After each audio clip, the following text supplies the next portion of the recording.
सलाउद्दीन जी हाँ, अय्यूबी ने कहा था जी कि बेशक मैं 1000 दुश्मनों से बेशक अकेला लड़ बेशक सकता हूं, बेशक इम्तियाज जलील लेकिन साहब हमारी सफों में मौजूद गद्दारों से नहीं बेशक लड़ सकता।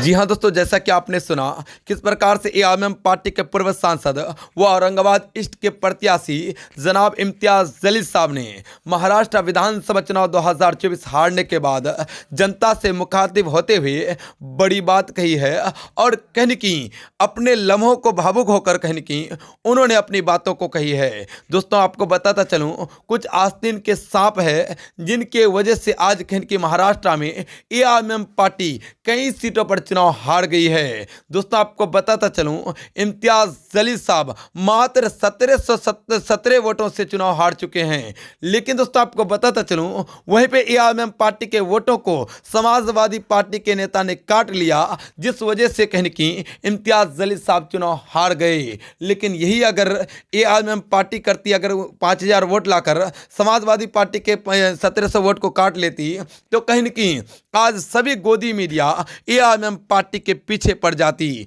लेकिन दोस्तों आपको बताता चलूं, इम्तियाज जलील साहब ने सही कहा, हमारे ही कुछ लोग कहने की हमारे साथ ज्यादती करते हैं, हमारे साथ धोखेदारी करते हैं और हमारे ही लोग उनकी चापलूसी करके उनके ही आस्तीन के सांपों, हमारे आस्तीन के सांपों को वोट कर देते हैं, जिस वजह से कहने की बीजेपी की, शिवसेना की और कहने की जो हमारे लिए कट्टर पार्टी है, ऐसी पार्टियों की जीत हो जाती है।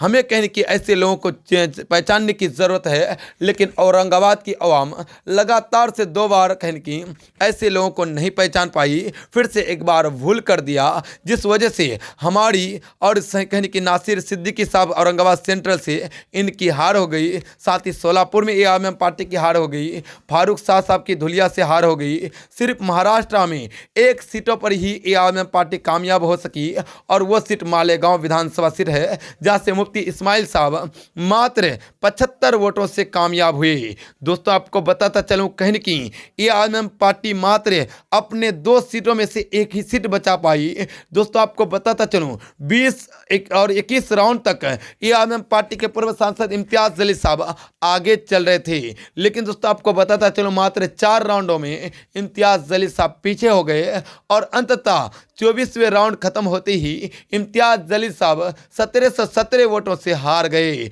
और दूसरी तरफ इनके साथ नासिर सिद्दीकी साहब जो औरंगाबाद सेंट्रल से एआईएम पार्टी के प्रत्याशी थे, इनकी भी हार हो गई। साथ ही दोस्तों आपको बताता चलूं, एआईएम पार्टी के कई प्रत्याशियों की दूसरे और तीसरे पायदान में रहकर कहने की हार हो गई। दोस्तों आपको बताता चलूं, इसका श्रेय सिर्फ उन लोगों को जाता है जिन लोगों ने एआईएम पार्टी को नहीं समझ पाया और कहने की वोट कटुआ पार्टियों को वोट कर दिया, जिस वजह से एआईएम पार्टी की महाराष्ट्र में हार हो गई।